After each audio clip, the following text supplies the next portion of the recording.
جی ایک نئے ماڈیول میں ہم آغاز کرتے ہیں. میں اس میں آپ کو بتانا چاہ رہا ہوں کہ جین پیاگے بچوں کے ساتھ کس طرح کنورسیشن کیا کرتا، گفتگو کیا کرتا تھا برابر کے لیول کے اوپر. پیاگے پوچھتا ہے کہ واٹ میکس دا ونڈ. اب یہ سوال آپ کو کسی کتاب میں ٹیکسٹ بک میں نظر نہیں آئیں گے. بچوں سے اگر آپ اس طرح کے سوال، اور وہ بچے خود بھی یہ سوال پوچھتے ہیں، بچوں سے یہ سوال پوچھا جا سکتا ہے، بچے خود بھی یہ سوال پوچھتے ہیں. اب دیکھیں کہ وہ سوچتے کیسے ہیں.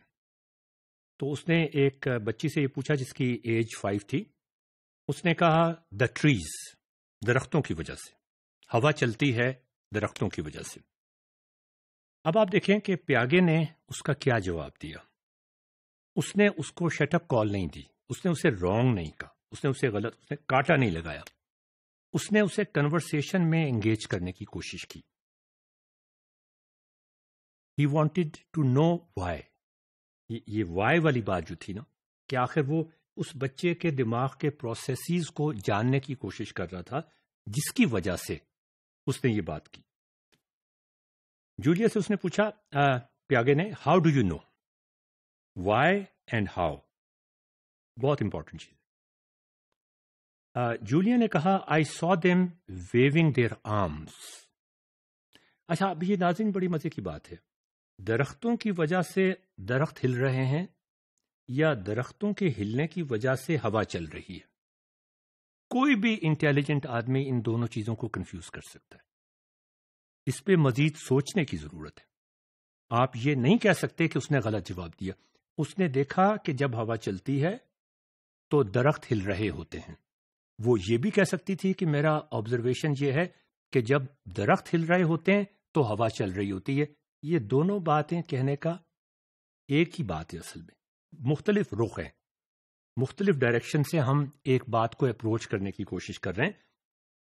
درخت ہل رہے ہوتے ہیں، ہوا چل رہی ہوتی ہے. کون سا کاز ہے اور کون سا ایفیکٹ ہے، یہ فیصلہ کرنا ٹھیک ٹھاک مشکل چیز ہے. آگے چلتے ہیں. اس نے کہا جی I saw them waving their hands, waving their arms. How does that make the wind? اب وہ ہاؤ پہ بھی آ گیا. Why, how, what. Still curious کہ اس کے ذہن میں، بچے کے ذہن میں کیا پروسیسز چل رہے ہیں جس کی وجہ سے وہ یہ آبزرویشن دے رہی ہے کہ درخت پہلے ہل رہے ہیں اور ہوا بعد میں چل رہی ہے. بڑی اہم بات. How does that make the wind? Julie کہتی ہے کہ لک دس.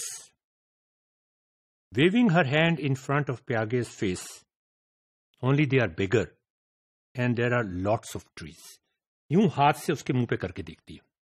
جب وہ اس نے یوں ہاتھ کیا اس کے منہ پر تو اسے ہوا کا احساس ہوا جین پیاگے کو. یہ ایک اور چیز ہے. بچے اپنے ایکسپیرینس سے سیکھتے ہیں اور اپنے ایکسپیرینس سے چیزوں کو انٹرپریٹ کرنے کی کوشش کرتے ہیں. یہاں اس نے ایک ایکشن سے، ایک مختلف ایکشن سے، اپنے چھوٹے سے ہاتھ کے ایکشن سے ایک بہت بڑے ایکشن کو ایکسپلین کرنے کی کوشش کی ہے. اس کو لرننگ کہتے ہیں.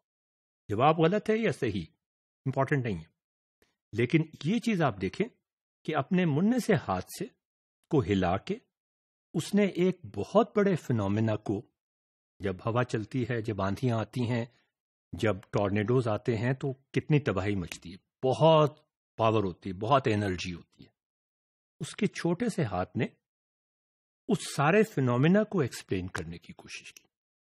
یہ ایک بہت بڑی بات ہے.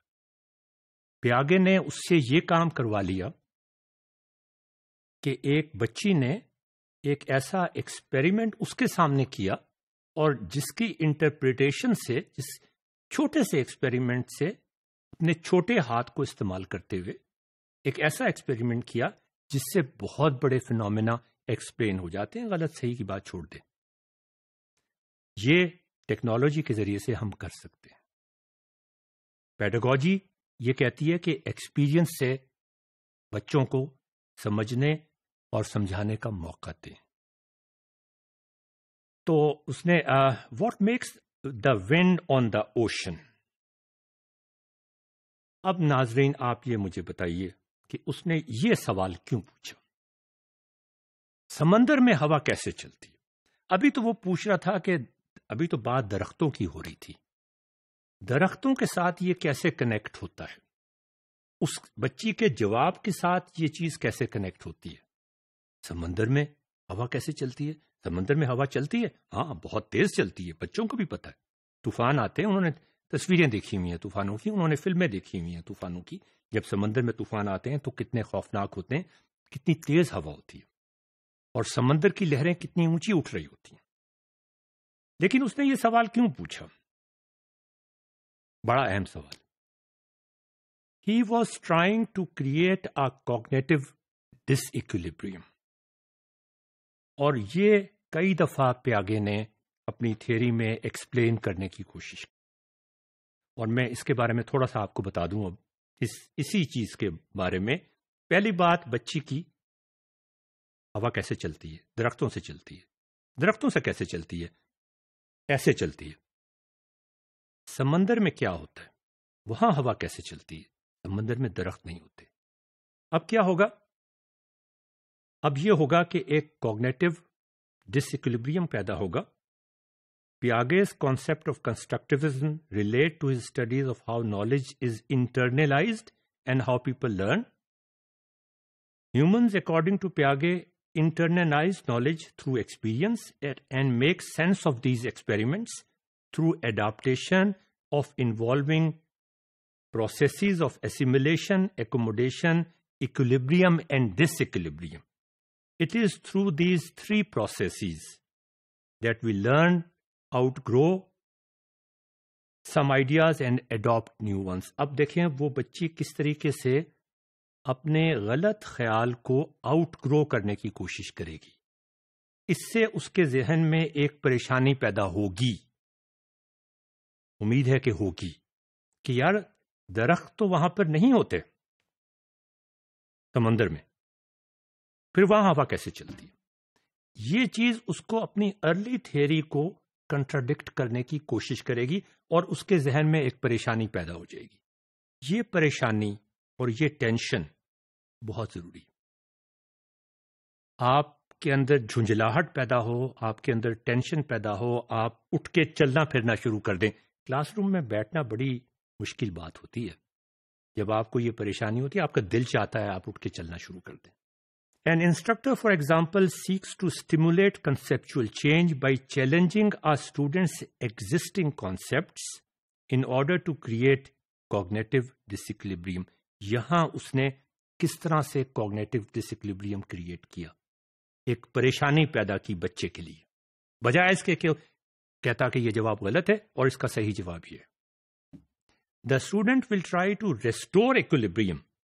Cognitive equilibrium دوبارہ ریسٹور کرنے کے لیے اور resolve a problem through a process of disequilibrium and reequilibrium. The student constructs new cognitive structures. تو اب آپ یہ دیکھیں کہ بچوں کی جو انیٹ کیوریوسٹی ہے اس کو استعمال کرتے ہوئے بچے کس طرح سوچتے ہیں باقاعدہ سوچتے ہیں، ان کی اپنی لاجک بھی ہوتی ہے، اس کو استعمال کرتے ہوئے ہم اس کو آگے کیسے لے کر جائیں گے، اگلی ماڈیول میں یہ ڈسکس کریں گے.